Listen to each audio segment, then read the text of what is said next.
Olá para você que acompanha as redes sociais do A1 Online, está iniciando mais um Papo Saúde. E hoje nós estamos recebendo aqui em nosso estúdio a doutora Marília Martins Lúcio, mastologista aqui do município de Erechim, e nós vamos conversar um pouco sobre a campanha Outubro Rosa e especificamente sobre o papel do mastologista na prevenção e tratamento do câncer de mama. É depois da vinheta.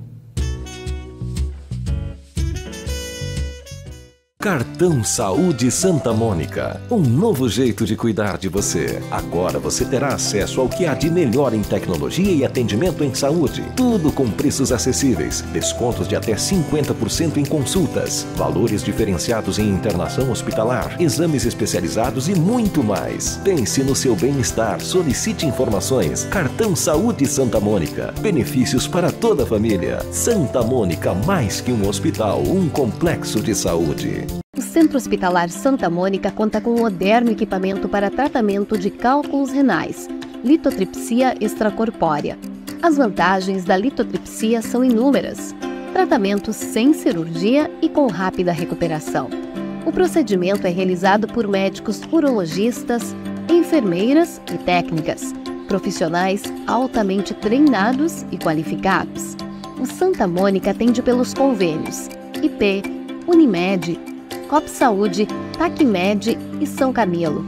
Além dos planos, também atende pelo cartão Saúde Santa Mônica. Centro de Tratamento de Cálculos Renais. Médicos responsáveis, Dr. Antônio Todeschini, Dr. Dércio Nonemacher e Dr. Henrique Nonemacher.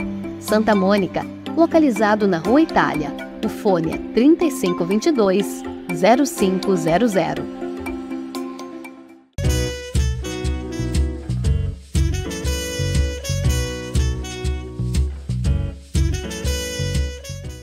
Então, como eu havia falado, hoje eu estou recebendo aqui a doutora Marília Martins Lúcio, mastologista aqui de Erechim, e nós vamos falar sobre o papel do mastologista na prevenção e tratamento do câncer de mama. Então, primeiramente, doutora Marília, eu queria que você comentasse para o nosso público o que é a mastologia. É uma área, uma especialidade que muitas pessoas não têm conhecimento. Eu queria que você trouxesse quais são as principais áreas de atuação desse profissional da medicina.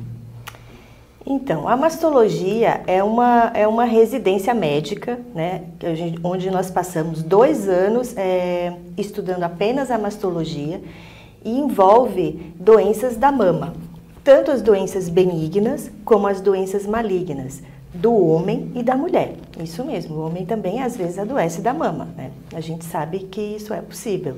Então, nós estudamos todas as patologias benignas, desde a sua prevenção, tratamento e acompanhamento, como também as neoplasias malignas da mama, que é o câncer de mama, que é o foco, né, do nosso Outubro Rosa, desde a prevenção, o tratamento cirúrgico e o segmento, que é o acompanhamento dessa mulher.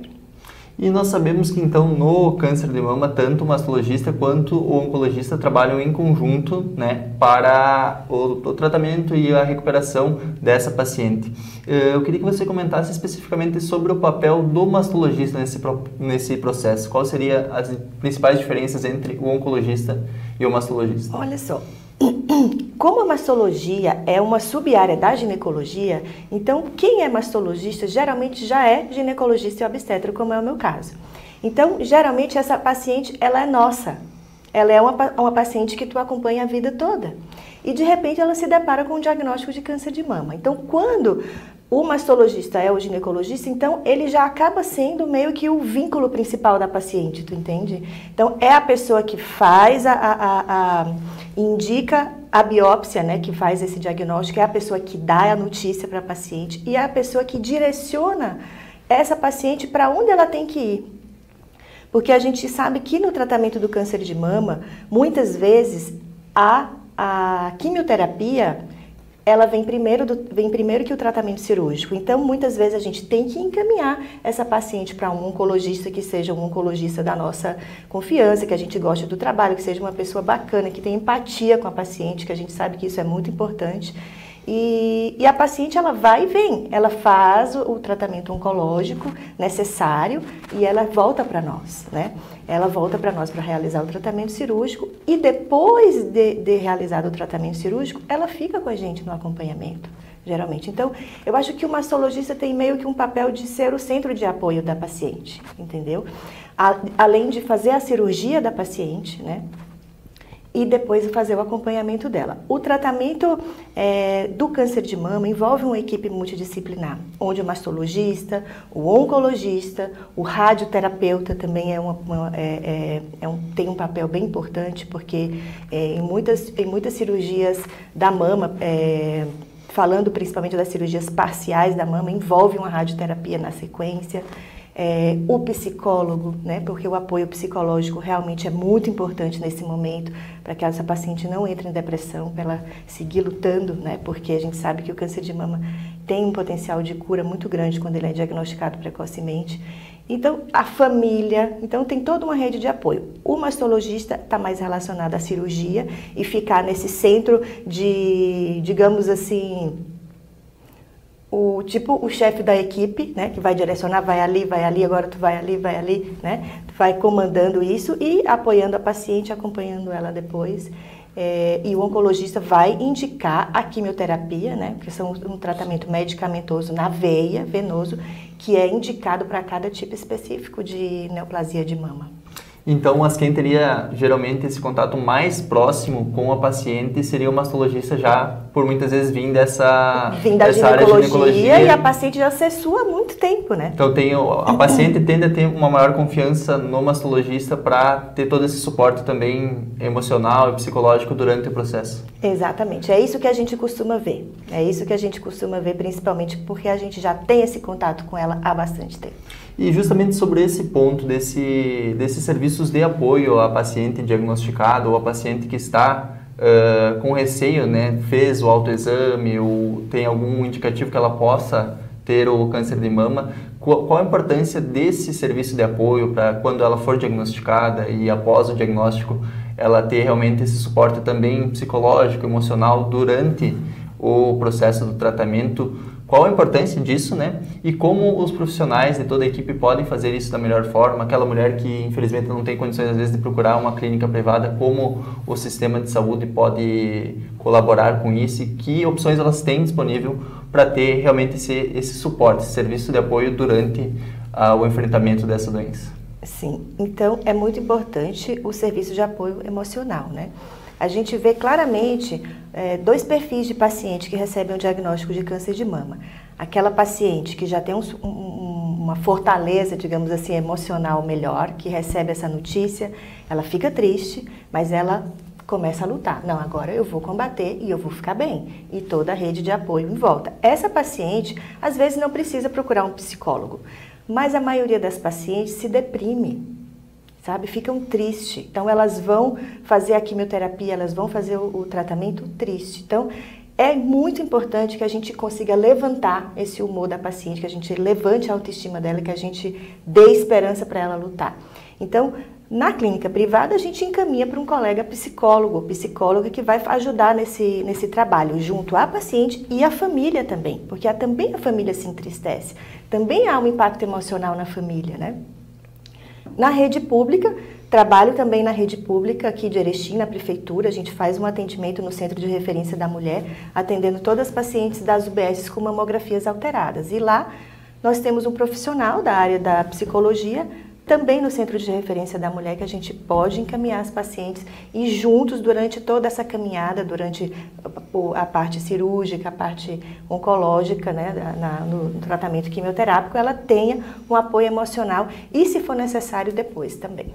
Então, sempre destacando essa importância do papel de vários profissionais da área de saúde para realmente dar esse suporte à paciente durante o processo, né? Claro, sim. Cada um tem o seu papel, tem a sua importância dentro dessa rede de apoio que a paciente precisa. E que trabalhando em conjunto vai trazer o melhor resultado para a paciente. Exato, o sucesso está na união dos profissionais, né? E do engajamento da família e da parte emocional da paciente, né, do engajamento da paciente também.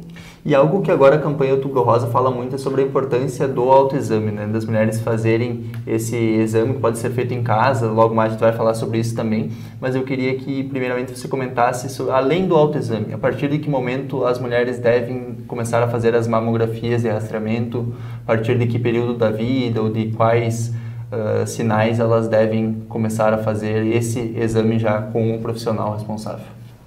Então, isso é uma questão bem importante, né? A gente sabe que a mamografia ainda é o teste de rastreio mais importante para o diagnóstico precoce do câncer de mama. E assim, na população assintomática e sem fatores de risco, que é mulheres de uma maneira geral a partir dos 40 anos, na opinião dos mastologistas, essa mulher deve iniciar o seu rastreio mamográfico ali com 40 anos de periodicidade anual, tá? Agora, a opinião do Ministério da Saúde, do INCA, é um pouco diferente da nossa sociedade. Eles indicam a mamografia a partir dos 50 anos com periodicidade bianual. Então, a gente tenta fazer tipo uma mesclagem, um pouco de cada um, faz ali um ano e pouco, mas assim, na minha clínica privada eu faço a mamografia nas pacientes a partir de 40 anos, de periodicidade anual. E se for necessário, solicito um complemento com ultrassonografia para aqueles casos onde a mamografia não é suficiente para dar todas as informações necessárias para dizer que aquela paciente não tem nada na mama. Agora tem situações especiais, pacientes com fatores de risco familiares, né? São aquelas pacientes que têm parentes de primeiro grau com câncer de mama, tem um familiar homem com câncer de mama, tem um familiar que não seja necessariamente de primeiro grau, mas com carcinoma de ovário, então elas são consideradas de risco especial, assim também como pacientes que já tiraram alguma lesão de mama, que tem algum tipo de risco para desenvolver o câncer de mama. Então essas pacientes, ela tem início de mamografia muitas vezes mais precoce do que até 40 anos.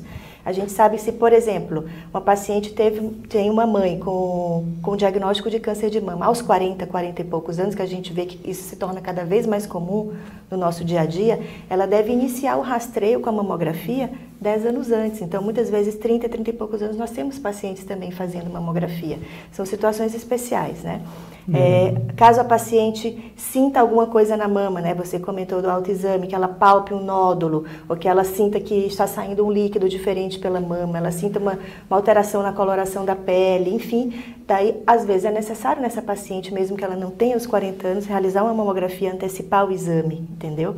Ou mamografia com complemento da ultrassonografia. Então, é assim, como forma de rastreio para a população geral, a gente indica a mamografia a partir dos 40 anos anualmente. Então, para realmente ter uma segurança, aquela paciente assintomática, a partir dos 40, ela tem realmente uma segurança de fazer esse exame anualmente, né? Anualmente. Para diagnosticar um possível câncer de mama, né? E quanto antes diagnosticar, melhor, né? Acho que isso é importante frisar. Isso é o foco, né? A gente sabe que o câncer de mama tem uma possibilidade de cura muito grande se ele é diagnosticado precocemente, né? Chegando até 95%, até um pouco mais de 95% de cura em 5 anos, se for diagnosticado precocemente antes dos 2 centímetros, né? E a maneira como a gente gostaria, né? Não que a gente gostaria, mas se caso a gente for diagnosticar um câncer de mama, a maneira que seria mais curável ainda seria aquele tipo de câncer que é o in situ, que ainda não se tornou invasivo. E esse só a mamografia consegue diagnosticar. Por isso que, apesar que as pacientes reclamam que a mamografia é um exame que aperta a mama, muitas sentem dor, se é desconfortável, ainda assim é o exame mais importante para esse diagnóstico precoce. É um exame realmente importante nessa... como você falou, né? Tem o diagnóstico precoce e as chances de cura são bem maiores. Claro. E se a pessoa tem, é melhor que se descubra cedo. Nós conversamos num programa que já foi ao ar agora no início de outubro com o Dr. Pablo Ribeiro, oncologista, e falamos alguns pontos sobre essa importância do diagnóstico precoce também, sobre os fatores de risco ao desenvolvimento do câncer de mama e a importância do autoexame. Mas como esse mês de outubro é realmente dedicado a dar uma ênfase a todos esses assuntos e realmente conscientizar as pessoas sobre a importância da prevenção, sobre a importância do diagnóstico precoce, queria que você comentasse também, enfatizasse um pouco esse ponto. Quais são os principais fatores de risco para o desenvolvimento do câncer de mama? Nós sabemos que o câncer é uma doença multifatorial, né? Os cânceres em geral, mas se tem alguns aspectos que evidenciam, que potencializam o desenvolvimento do câncer de mama naquela pessoa que já tem uma predisposição. E também sobre o autoexame, qual a importância desse autoexame e como as mulheres devem realizá-lo de uma maneira mais eficaz? Então, os fatores de risco mais importantes relacionados ao câncer de mama, primeiramente é o histórico familiar, né? É a possibilidade de ser um carcinoma de mama hereditário, que nós temos, esse carcinoma hereditário, ele compõe mais ou menos 10 a 15% do total dos tipos de câncer de mama, e os outros 80 a 85% se tratam de cânceres esporádicos, então não tem a ver com o histórico familiar. Então, a gente sempre informa para as mulheres que o que elas podem fazer para não ter um câncer de mama. Então, evitar o sedentarismo, né? Foi comprovado através de estudos científicos de que a realização de atividades físicas que incluem exercícios aeróbicos e de força por pelo menos 150 minutos por semana diminui a possibilidade de ter um câncer de mama ou de ter uma recidiva para aquelas pacientes que já tiveram um diagnóstico prévio. Conciliando as duas modalidades de exercício. Conciliando as duas modalidades de exercício, isso é comprovado. Então, isso é um fator de risco, ser sedentária, né? Outra coisa, ter acúmulo de gordura no organismo, a obesidade. A obesidade também é um fator de risco, tanto para o câncer de mama como para diversos outros. O tecido adiposo da mulher fabrica hormônio. E a gente sabe que o câncer de mama, ele é um câncer hormônio dependente na maioria dos casos. Então, aquela paciente que está com 40, 50 anos, obesa, ela tem uma fabricação de hormônio que não está na idade para ela fabricar, porque ela está na menopausa, depois dos 50 anos em geral. Então, aquilo ali acaba estimulando o tecido mamário numa fase onde a mama não é mais para ser estimulada. E isso acaba que também é um fator de risco para o câncer de mama. O excesso de bebida alcoólica também é um fator de risco para o câncer de mama. A exposição a radiações ionizantes, né? Pacientes às vezes que já tiveram um diagnóstico de linfoma ou de algumas outras patologias que precisaram receber radioterapia na região do tórax, né? Na região da mama, né? E é por aí. E sobre o autoexame em si? Sobre o autoexame, ainda a gente considera importante também, porque é uma coisa que a paciente pode realizar em casa, né? É fácil para ela, de uma forma mais tranquila. No momento do banho, a gente orienta ela a fazer quando o corpo estiver bem, a pele estiver lisa, com o sabonete, né? Ela examina, por exemplo, a mama esquerda com a sua mama direita, através da palpação de toda essa mama, o deslizamento da palma da mão, né? Em toda a região da mama, percebendo se há alguma alteração de volume, alguma nodulação, algum abaulamento, alguma região que dói em específico, né?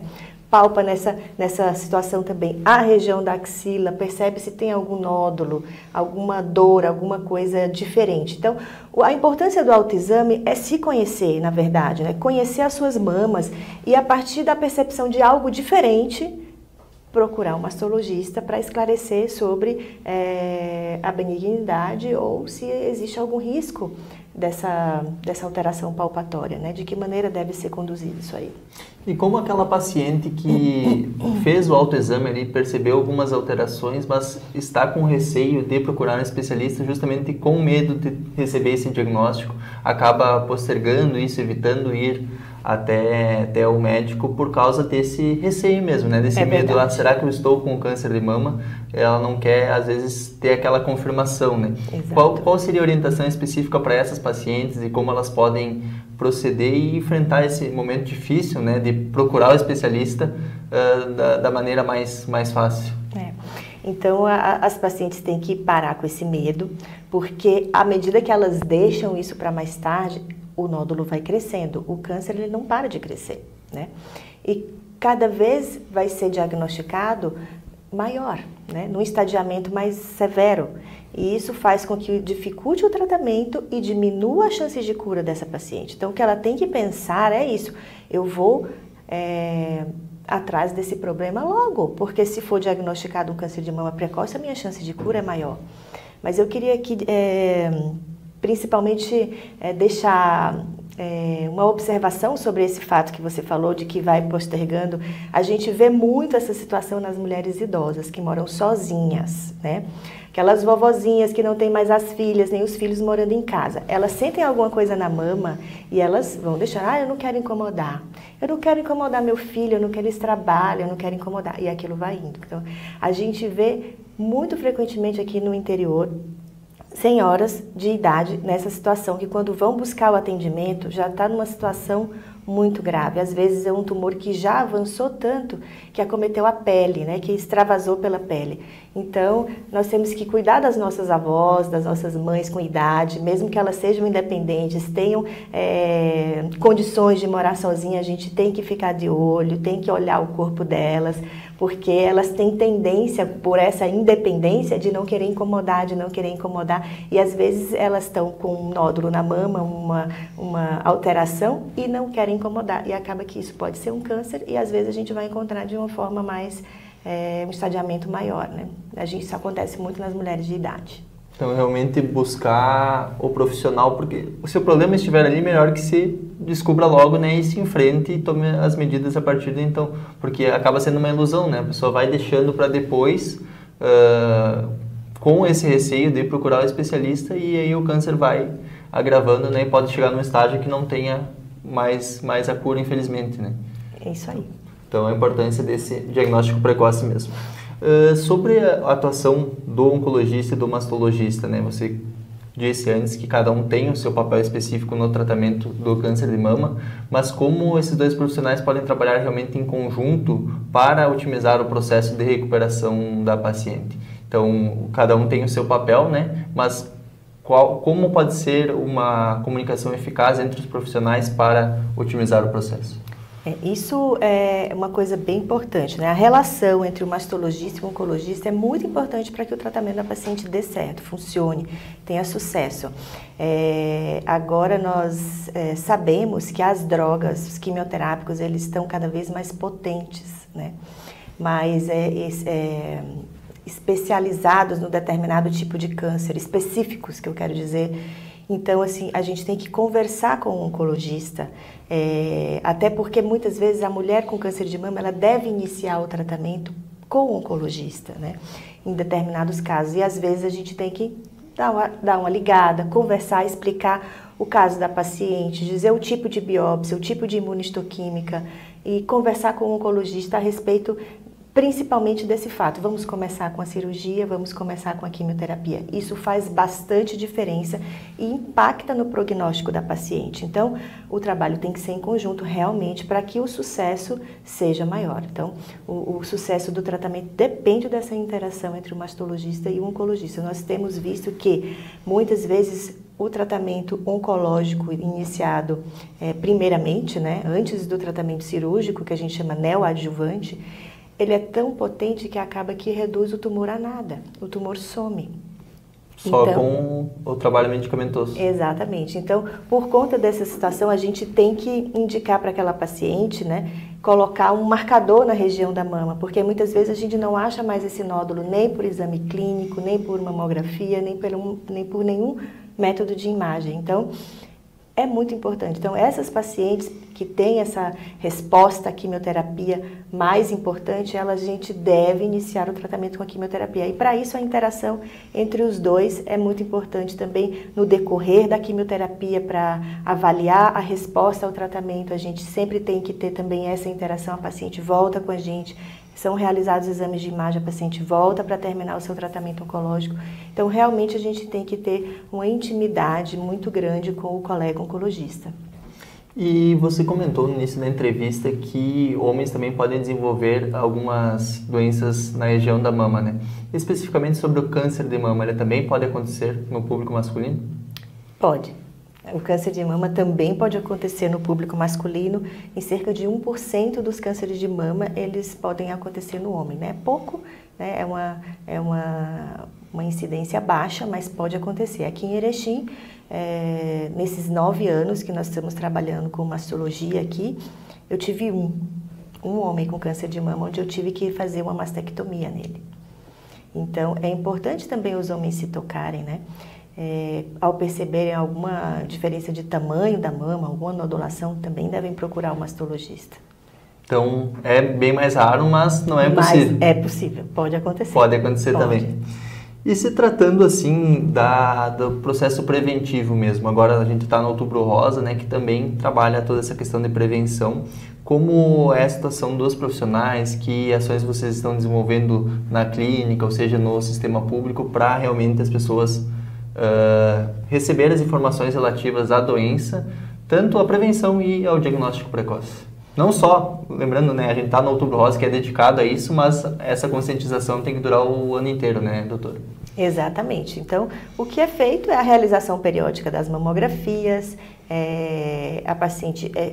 nas unidades básicas de saúde, falando do serviço público, o agente comunitário de saúde tem uma participação muito importante nisso aí, porque é aqueles que vão catalogar as mulheres que estão na faixa etária de rastreio e convocá-las para fazer o exame da mamografia. Então, é feita essa busca, né, essa chamada da paciente. Nós temos, não temos fila para realização das consultas especializadas também, onde a gente enfoca a importância da realização periódica da mamografia. E agora também o que não pode faltar nas consultas ginecológicas, né, falando aqui já antes da paciente procurar o mastologista, é o enfoque no estilo de vida, né?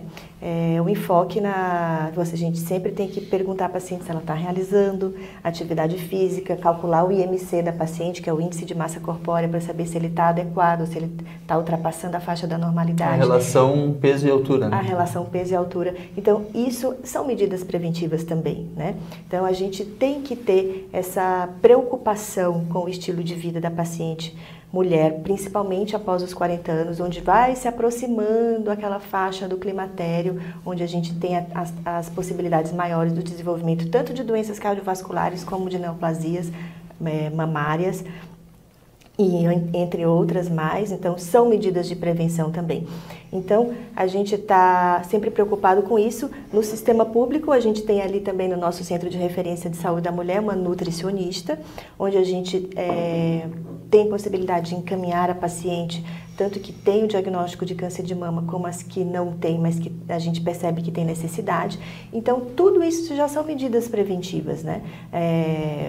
Para o câncer de mama, como também para diversas outras doenças crônicas, neoplásicas ou não neoplásicas. A chave está no estilo de vida, né? A nutrição, eu percebo de vários profissionais que eu trago aqui no nosso estúdio, que tanto a nutrição como a educação física, né, as atividades físicas de uma forma geral, né, são, digamos, alguns profissionais até falaram tratamentos gratuitos, né, no caso dos exercícios físicos para prevenir uma série de doenças. É uma série de doenças, né? São o medicamento mais barato que tem, um médico chegou a falar, que é a prática de exercícios físicos. Isso, vai na rua correr. E previne, como você falou, diversas doenças, né? Não somente os cânceres, mas, enfim, doenças cardiovasculares e diversos problemas de saúde. Então, realmente, a importância, né, dessa alimentação saudável, dessa prática de exercícios para a prevenção.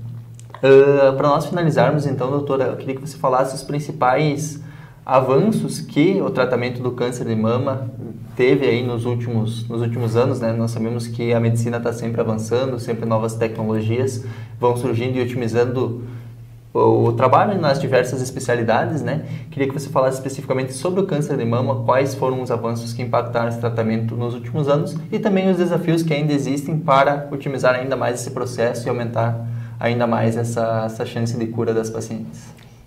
O tratamento, da minha parte, né, da mastologia, o tratamento cirúrgico do câncer de mama tem modificado bastante nos últimos tempos, para menos, né? Então, cada vez está sendo comprovado através de estudos que o menos é mais, né? Então, antigamente, se achava que o controle local da doença era a forma de cura. Então, tinha que tirar toda a mama, tinha que tirar todos os linfonodos axilares para evitar que a doença se espalhasse para a axila e dali para diversos órgãos. Então, a gente tem visto uma diminuição da necessidade de se operar a mama toda. Então, a gente sabe que hoje em dia a retirada parcial da mama, onde está localizado o nódulo com margem de segurança, é tão eficaz quanto a realização da mastectomia total. se essa cirurgia parcial for acompanhada da radioterapia. Ela tem os mesmos números de recidivas, né, que é o retorno da doença e de prognóstico ao longo do tempo, do que a realização da mastectomia. Então, não é mais necessário tirar a mama toda, né? Fazendo um tratamento que a gente costuma chamar de quadrantectomia ou setor, né, que é a retirada de um setor da mama, é suficiente quando esse nódulo ele tem condições de tamanho em relação ao tamanho da mama de ser retirado parcialmente, ele pode ser curativo também. Mas agora, nos últimos anos mesmo, o que a gente tem visto de impactante no tratamento do câncer de mama, além do tamanho da região da mama que precisa ser operada, é o tratamento da axila, né? A gente sabe que o câncer de mama, o primeiro lugar que ele manda células neoplásicas são para os linfonodos axilares, né? Para as ínguas, que as mulheres chamam embaixo da axila. Então, antigamente também havia necessidade de retirar 30 linfonodos, todos os linfonodos da axila, em todos os níveis, até os mais profundos. Então, primeiro a gente veio descalonando esse tratamento na axila através da realização da biópsia do linfonodo sentinela, que é uma técnica onde a gente consegue encontrar o primeiro linfonodo que drena a linfa da mama e a gente retira esse linfonodo na hora da cirurgia, faz uma pesquisa, né, uma congelação, que é um tipo de biópsia na hora da cirurgia, enquanto a paciente ainda está anestesiada, e se ele estiver comprometido, a gente tira os demais. E se ele não estiver comprometido, a gente não tem necessidade de tirar os demais. Então, com isso, a mulher já ganhou no tratamento da axila em preservar um maior número de linfonodos e com isso ela tem menos sequelas no braço, na sua movimentação, na questão do linfedema, que é aquele inchaço persistente do braço que antigamente a gente via bastante, e com a realização dessas técnicas mais preservadoras, a gente vê menos ainda, e mais ainda, além da realização da biópsia do linfonodo de sentinela, foram realizados inúmeros estudos que verificaram que determinados tipos de estadiamento do câncer de mama, idade, tipo histológico, imunohistoquímica, em determinados tipos a gente não precisa retirar mais do que 4 linfonodos da axila, mais do que esse linfonodo sentinela que a gente chama, mesmo que ele esteja comprometido. Então, cada vez menos se tem mexido na axila. É isso que tem se visto, né, de mudança no tratamento do câncer de mama. E também essas pacientes, como eu comentei antes, que ela tem uma resposta à quimioterapia tão importante ao ponto do tumor sumir, eles estão estudando a possibilidade dessas pacientes nem precisarem operar a mama. Isso ainda não é possível. A gente sabe que é necessário que aquela paciente que teve uma resposta importante retirar pelo menos a região onde o nódulo estava, né, que a gente chama de leito tumoral. Hoje em dia isto é obrigatório, mas eu não sei lá na frente, daqui a 5, 10 anos, se ainda isso vai ser necessário ou não, né? Ainda são necessários estudos, mas isso está avançando. Dentro da área da oncologia, a gente percebe um avanço também bem importante no sentido da associação da genética dentro do tratamento do câncer de mama.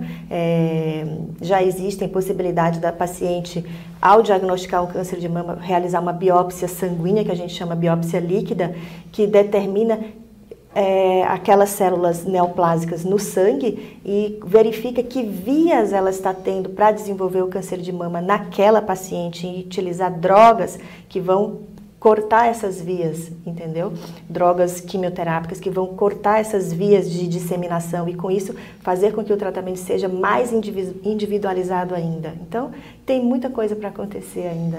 Então, os principais avanços que estão vindo é na área farmacológica mesmo, para cada vez menos precisar dessa intervenção cirúrgica.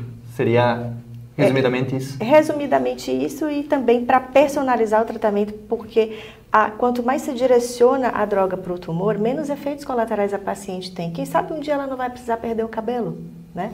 Para fazer o tratamento do oncológico, que isso impacta tanto no emocional das pacientes. Na autoestima, né? Autoestima. Essa questão da cirurgia também é algo que gera um desgaste. Eu vejo mais o avanço do tratamento farmacológico no sentido de trazer menos efeitos colaterais, de personalizar mais o tratamento, né? E a cirurgia, ela vem cada vez mais sendo descalonada e isso é importante para a paciente também. E nós temos um papel no sentido de que nós temos que ter essa visão de que operar menos a paciente para que ela tenha menos sequela e ela consiga voltar para a sua vida normal, mercado de trabalho, para a sua família, de uma maneira mais saudável, né? Muito bem, então esse foi o Papo Saúde deste sábado. Eu agradeço muito a presença da doutora Marília, que veio aqui conversar conosco sobre esse tema tão importante, que tem esse enfoque especial agora no mês de outubro, né, com a campanha Outubro Rosa. Então fica aí as dicas para todas vocês, principalmente mulheres, né, mas como a doutora falou também, pode ocorrer o câncer de mama em homens. Então fiquem atentos, façam os autoexames, né, necessários para diagnosticar o quanto antes a presença dessa doença, e a partir de então procurem um especialista, se informem. As mulheres a partir dos 40, né, façam as mamografias de rastreamento para realmente identificarem o quanto antes se existe a presença dessa doença e aí realizar o tratamento, que tem uma chance de cura realmente alta, né, quando diagnosticada precocemente. Agradeço novamente a presença da doutora Marília, que conversou conosco sobre esse tema. Muito obrigada a vocês, equipe do AU, e obrigada a todos os espectadores. Espero que essas, né, simples recomendações surtam efeito, né, impactem aí na segurança de vocês, a tranquilidade em realizar seus exames e do seu autocuidado de uma maneira geral. Com certeza são informações de grande valia. Nós agradecemos muito a presença de vocês e até a próxima.